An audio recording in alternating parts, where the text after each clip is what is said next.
Hi hello good morning Friday. எல்லோரும் எப்படி இருக்கீங்க? நான் ரொம்ப நல்லா இருக்கேன். நீங்கள் எல்லோரும் நல்லா இருக்கீங்கன்னு நினைக்கிறேன். ஸோ இன்றைக்கி மார்னிங் ஏஞ்சி பால் காய்ச்சி பாப்பாவுக்கு சாக்கோஸ் கொடுக்க ரெடி பண்ணியாச்சு.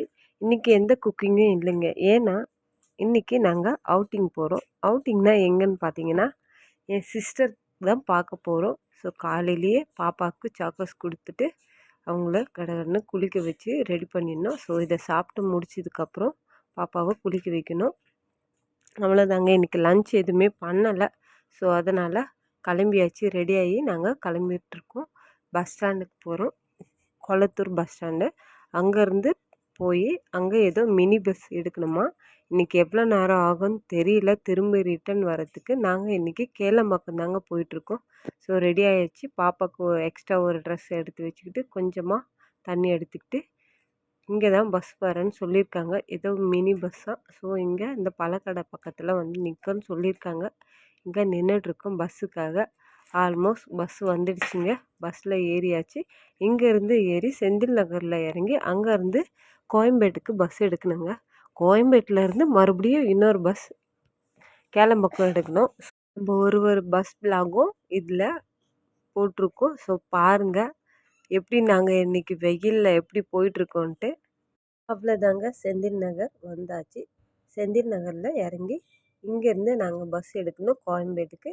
ஸோ கோயம்பேடு பஸ்ஸும் வந்தாச்சு. சீட்டு கிடைக்கல. பாப்பா மட்டும் ஒரு அங்கிள் வாங்கி வச்சுக்கிட்டாங்க. ஆனால் பாப்பா அழ ஆரம்பிச்சிட்டா. சரி கொஞ்ச நேரம் பொறுத்து சீட்டு கிடச்சிடும் அப்படின்ட்டு நான் நின்றுட்டு வந்தேன். பாப்பா அந்த அங்கிள் கிட்ட விட்டுட்டு அதுக்கப்புறமா சீட்டு கிடச்சிருச்சு. வெயில் தாங்கவே முடியலங்க. சரியான வெயில். ஸோ பஸ்ஸில் போயிட்டுருக்கோம். அங்கேருந்து கோயம்பேட்டில் இறங்கியாச்சு. ஸோ இறங்கிட்டு இங்கேருந்து கேளம்பாக்கத்துக்கு பஸ் எடுக்கணும். என்ன பஸ் நம்பர்னால் போய் கேட்டுட்டு தான் எடுக்கணும். ஏன்னா நான் இது வரைக்கும் போனதில்லை. ஸோ தனியாகவும் போனதில்லை. நானும் பாப்பாவும் தான் போயிட்டுருக்கோம் கேளம்பாக்கத்துக்கு. ஸோ பஸ் கிடச்சிச்சின்னா ஓகே. சரியான வெயில். பாப்பாவுக்கு டயர்டாகிடுச்சு.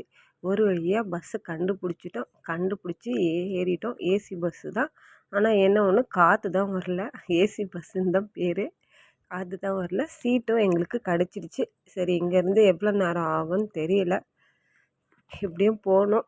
போயிட்டு அக்கா வந்து 2:00 அங்கே ஒர்க்குக்கு வந்துடுவாங்க. அதுக்குள்ளே நாங்கள் மணிக்குள்ளே நாங்கள் போயாகணும். அவங்க வேனில் வந்துட்டுருக்காங்க. ஸோ பஸ்ஸு கொஞ்சம் ஸ்லோவாக போயிடுமா என்னன்னு தெரியல. பட் ஆனால் அவங்க கால் பண்ணி கேட்டாங்க ஆல்ரெடி அக்கா கிளம்பிட்டோம் அப்படின்ட்டு. ஸோ அங்கே வேன் அண்ணா கிட்ட கொடுத்துட்டு போகிறோம், நீ வாங்கிக்கோ அப்படின்னு சொன்னாங்க கேளம்பாக்கத்தில். ஸோ நாங்கள் அங்கே இறங்கி வாங்கியாச்சு. என்ன ஒரு மைனஸ்னால் நாங்கள் அக்காவை பார்க்கவே இல்லை. அக்காவும் எங்களை பார்க்கல. வீட்டில் கொடுத்த திங்ஸ் மட்டும் வாங்கிட்டு நாங்கள் கிளம்பிட்டோம். மறுபடியும் அடுத்த பஸ்ஸில் கிளம்பியாச்சு. கிளம்பிட்டு இப்போ இங்கேருந்து நாங்கள் கோயம்பேடு போனோங்க. அதுவும் எவ்வளோ நேரம் ஆகும்னு தெரியல. பாப்பா செம்ம டயர்டாக அவங்களுக்கு தூக்கமும் வர வந்துடுச்சு. ரொம்ப டயர்டாகிட்டாங்க. டீலக்ஸ் பஸ்ஸில் தான் ஏறணும். வரும்போது பஸ்ஸே கிடைக்கல. ஸோ ஆனால்